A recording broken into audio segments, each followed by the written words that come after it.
इसीलिए कंफ्यूज रहते हो ना कि बेसिक आसान आएगा या फिर स्टैंडर्ड मुश्किल आएगा, कौन से चैप्टर की कितनी वेटेज रहेगी। आज आपको ये भी पता चल जाएगा कि एग्जाम में कौन से चैप्टर से कौन से सेक्शन में क्वेश्चन आएंगे। बेसिक और स्टैंडर्ड के बीच का पूरा डिफरेंस समझ में आ जाएगा। ऐसे कौन से चैप्टर हैं जिनकी हाई वेटेज है लेकिन वो इजी हैं, और ऐसे कौन से हैं जिनकी वेटेज हाई है लेकिन वो डिफिकल्ट है। हेलो एवरीवन, स्वागत है आप सभी लोगों का हमारे चैनल केल्विन क्लास 10th पर, जहां पर आज आप सभी लोगों को एक पूरे सब्जेक्ट से निजात मिल जाएगी, यानी कि मैथ्स। अगर इस वीडियो को ढूंढते हुए इसलिए आए हो क्योंकि तुम लोग मैथ्स से परेशान हो चुके हो, तो इस वीडियो में आपको सोल्यूशन मिल जाएगा। कौन सी किताब पढ़नी चाहिए, कब पढ़ना चाहिए, कितना पढ़ना चाहिए, कौन से क्वेश्चंस करने चाहिए, उस क्वेश्चंस का लेवल क्या होगा, हर एक चीज मैं आप लोगों को इस वीडियो में बताऊंगा। और जो भी बेसिक और स्टैंडर्ड की इस आपाधापी में लगे पड़े हैं, आज उन सभी लोगों को पता चल जाएगा कि बेसिक में पढ़ना है तो क्या पढ़ना है और स्टैंडर्ड में पढ़ना है तो क्या पढ़ना है, और दोनों के लेवल के बीच में कितना डिफरेंस होगा। तो चलिए शुरू करते हैं हम लोग हमारी इस कहानी को। सबसे पहले आप लोगों के दिमाग में जो ये एक चीज आई हुई है कि ये जो बेसिक है और ये जो स्टैंडर्ड है, इन दोनों के बीच में जो सबसे बड़ा डिफरेंस है वो क्या है। देखिए, मैं आप लोगों को समझा दूं, ना ही तो इनके चैप्टर्स डिफरेंट हैं और ना ही इनकी वेटेज बहुत ज़्यादा डिफरेंस है। मैं भी आप लोगों को दिखाऊंगा वेटेज, लेकिन इनकी वेटेज भी बहुत ज़्यादा डिफरेंस नहीं है।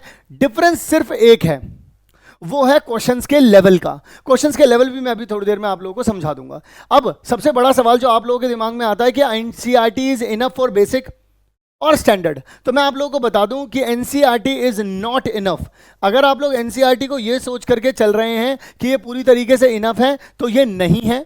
क्यों नहीं है? क्योंकि आप लोग जानते हैं कि इस साल आप लोगों के कॉम्पिटेंसी बेस्ड क्वेश्चन आने वाले हैं और 50% की वेटेज वो लोग रखने वाले हैं। बहुत सारे यूट्यूब पर लोग बोल रहे हैं कि 50% से ज़्यादा है, पागल हैं वो, उनके चक्करों में मत पड़ो, वो तुम्हें सिर्फ कंफ्यूज कर रहे हैं और डरा रहे हैं। सच को समझते हैं। एनसीईआरटी के अंदर कॉम्पिटेंसी बेस्ड क्वेश्चन नहीं है, ये बात आप भी जानते हो। एमसीक्यू नहीं है, ये बात आप भी जानते हो। तो इसका मतलब एमसीक्यू, तो इसका मतलब जो एनसीईआरटी है वो पूरी तरीके से तो सोल्यूशन होगा नहीं। तो सोल्यूशन क्या होना चाहिए? तो सोल्यूशन अदर क्वेश्चंस ही होंगे। बट एनसीईआरटी क्या मुझे सॉल्व करनी चाहिए फिर? एब्सोल्युटली। आपको 100% एनसीईआरटी को सॉल्व करना होगा, चाहे आप बेसिक में हैं चाहे फिर आप स्टैंडर्ड में हैं। अगर आप लोग नहीं कर रहे हैं तो यहां पर आप लोग गड़बड़ करके जरूर बैठ जाएंगे। ये मत सोचो कि एनसीईआरटी के वाले डायरेक्ट क्वेश्चन मिलेंगे या नहीं मिलेंगे, बट कॉन्सेप्ट तो एनसीईआरटी वाले ही मिलेंगे ना। ये बात तो डन है। तो अगर ये बात डन है तो एनसीईआरटी को पूरी तरीके से एक बार सॉल्व करना पड़ेगा, और पूरी तरीके से सॉल्व करने का मतलब होता है कि उसके एग्जाम्पल भी आप लोगों ने करे हुए हों और उसकी एनसीईआरटी भी आप लोगों ने मतलब एक्सरसाइज भी अच्छे से करी हो। चाहे फिर मैं मैथ्स की बात करूं, वो तो साइंस में भी एप्लीकेबल है और एसएसटी में भी एप्लीकेबल है। अब बात करता हूं आप सभी लोगों से कि जैसे देखो, ये एक बेसिक किताब हो चुकी है।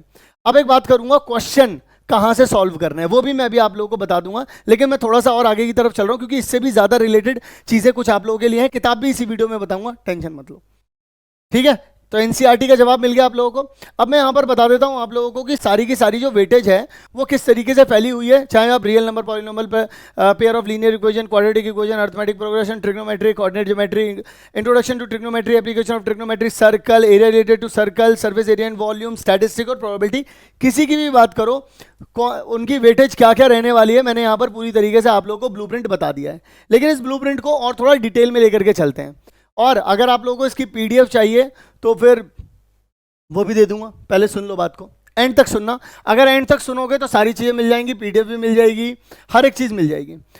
एमसीक्यू कौन कौन से सेक्शन से कितने कितने पूछे जाते हैं वो यहां पर मैंने लिख दिया है, कौन कौन से चैप्टर से पूछे जाते हैं। ये देखो यहां पर डब्बा गुल है इसका, ठीक है। एप्लीकेशन ऑफ ट्रिग्नोमेट्री का डब्बा गुल है, एमसीक्यू में भी और इसमें भी, तुम्हारा क्या कहते हैं 2 मार्क्स में भी। तो इस बात का ध्यान रखना।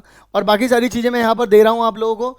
3 मार्क्स के क्वेश्चंस भी हैं, एक एक चीज का फुल एनालिसिस करके मैंने निकाला है और यहां पर लगाया है। अगर सच में, मैं आप लोगों को दोबारा बता रहा हूं, अगर सच में तुम लोगों को लगता है कि ये मेहनत करके ही आ सकता है, वैसे तो विदाउट मेहनत तो देखो आ नहीं सकता, तो अगर मेहनत, और ये भी बता दी जहां पे सी लिखा हुआ है, उनका मतलब यह है कि इन चैप्टर्स में चॉइस दी गई है आप लोगों को। तो आप लोग ये पीडीएफ डाउनलोड करोगे तो आप लोगों को मिल जाएगा। अब मैं आप लोगों को एक बात और बताना चाहता हूं यहाँ पर। बताने के लिए क्या है? बताने के लिए यह है कि ये जितनी भी चीज़ें आप लोगों को यहाँ पर दिख रही हैं, अगर सच में जेन्युइनली लगता है कि मेहनत हो रही है तो भाई सब्सक्राइब करे बिना आगे मत बढ़ना। कसम है पेपर की, अरे मतलब ठीक है, तुम इस जगह सही लगे तुम ऐसा करना, ठीक है। चलिए जी, सो यहाँ पर मैंने आप लोगों को बता दिया है कि बेसिक में और स्टैंडर्ड में कौन कौन सा चैप्टर कितनी कितनी वेटेज का है। चाहो तो स्क्रीनशॉट ले सकते हो, बट इससे फायदा नहीं है। फायदा इसी चीज़ से है कि एमसीक्यू पता चले, 2 मार्क्स पता चले, जो मैं ऑलरेडी पीछे बता चुका हूँ। यहां पर मैंने आप लोगों को पूरी तरीके से बेसिक का और पूरी तरीके से स्टैंडर्ड का बता दिया है कि कौन से 3 मार्क्स में कितने क्वेश्चन पूछे जाएंगे, 5 मार्क में चॉइस कहां होगी, कब होगी, हर एक चीज़, और कौन से चैप्टर में चॉइस मिलेगी, हर एक चीज़ मैंने यहां पर आप लोगों के साथ शेयर की हुई है। अब मैं आप सभी लोगों को बताता हूं कि आप सभी लोगों को अगर क्वेश्चन प्रैक्टिस करने चाहिए, क्योंकि कॉम्पिटेंसी बेस्ड क्वेश्चन तो देखो जरूरी है ही। तो वहां पर अभी हम लोगों ने बताया भी कि एनसीईआरटी आप लोगों को पूरी सॉल्व करके आपको ऐसा कुछ नहीं मिलेगा कि कॉम्पिटेंसी बेस्ड क्वेश्चन मिल जाएंगे, एमसीक्यू मिल जाएंगे, बट यहां पर एक जरूरी चीज आ जाती है कि क्वेश्चंस कैसे सॉल्व, कौन से सॉल्व करने चाहिए। तो देखो भाई, आप सभी लोग जानते हो कॉम्पिटेंसी बेस्ड क्वेश्चन जो है वो 50% आने वाले हैं, और वो इस तरीके के क्वेश्चन हैं जो कि आपके कॉन्सेप्ट के ऊपर बेस्ड होंगे। तो जब वो कॉन्सेप्ट के ऊपर बेस्ड होंगे तो आप लोगों को कुछ ऐसी चीजें चाहिए होंगी जो जहां पर आप डेली लाइफ के क्वेश्चंस को पढ़ें, उनको समझें, और फिर देखें कि कॉन्सेप्ट कौन सा लग रहा है, फिर उस कॉन्सेप्ट को लगाएं और फिर आगे की तरफ बढ़ें। और ऐसा करना खुद से थोड़ा मुश्किल हो जाता है। तो आप क्या कर सकते हैं, आप केल्विन का क्वेश्चन बैंक ले सकते हैं। वैसे देखो मार्केट में बहुत सारे हैं, आप कोई सा भी जाकर के ले सकते हैं। केल्विन के क्वेश्चन बैंक में अच्छी बात यह है कि वहां पर आप लोगों को टीचर्स का साथ मिलता है। टीचर्स खुद उसमें बैठ करके आपको बताते हैं कि इस चैप्टर में ये पूछा गया है, देखो इस क्वेश्चन में ये पूछा गया, वीडियो सोल्यूशन होता है। टीचर्स बताते हैं कि किस तरीके से इसको समझना है, किस तरीके से इसको लिखना है, क्योंकि प्रेजेंटेशन के नंबर मिलेंगे। 75% पेपर आप लोगों का सब्जेक्टिव होगा, यानी कि अगर वहां पर आपकी प्रेजेंटेशन हल्की सी भी गड़बड़ाई तो फिर इसका मतलब यह है कि आप लोगों के नंबर भी गड़बड़ा जाएंगे और ड्रीम स्ट्रीम नहीं मिलेगी। तो भाई बिल्कुल भी यहां पर कोताही मत बरतना। अगर आप लोगों को लगता है कि बाकी किताबों में अच्छा सोल्यूशन दे रखा है, आपको पढ़ना भी खुद ही है, समझना भी खुद ही है, देन गो फॉर इट। लेकिन अगर आप चाहते हैं कि अगर कोई आपको बताए कि देख भाई कॉम्पिटेंसी इस तरीके से पूछा जाएगा और इस तरीके से सॉल्व करना है, सॉल्व करने का तरीका ये होता है और बस आपको फॉलो करना पड़े वो काम, अगर ये करना चाहते हो तो केल्विन का क्वेश्चन बैंक ले सकते हो। केल्विन का question bank math, science, ST तीनों के लिए ही है, वीडियो सोल्यूशन के साथ अगर आपको चाहिए। तो क्वेश्चन बैंक का आप डिसीजन आप लोगों के ऊपर छोड़ता हूं। 2 मुद्दों के ऊपर और बात करता हूं, जो कि है बेसिक डिफरेंस क्या है बेसिक में और स्टैंडर्ड में। मैं आप लोगों को, जैसा कि मैंने वीडियो की स्टार्टिंग में भी बोला था कि मैं आपको बता दूंगा। देखो यार, बेसिक में ऐसे पूछा जाएगा कि भाई 2 जीरोस दे दिए और इक्वेशन बता दो। अब यहां पर स्टैंडर्ड में देखो कितना बड़ा डिफरेंस आ जाएगा। विदाउट सही गाइडेंस इसको कर पाना कितना मुश्किल है। यहां पर उन्होंने बता दिया कि इन 4 पॉइंट से ग्राफ होता हुआ जा रहा है, उसके जीरोस बताओ।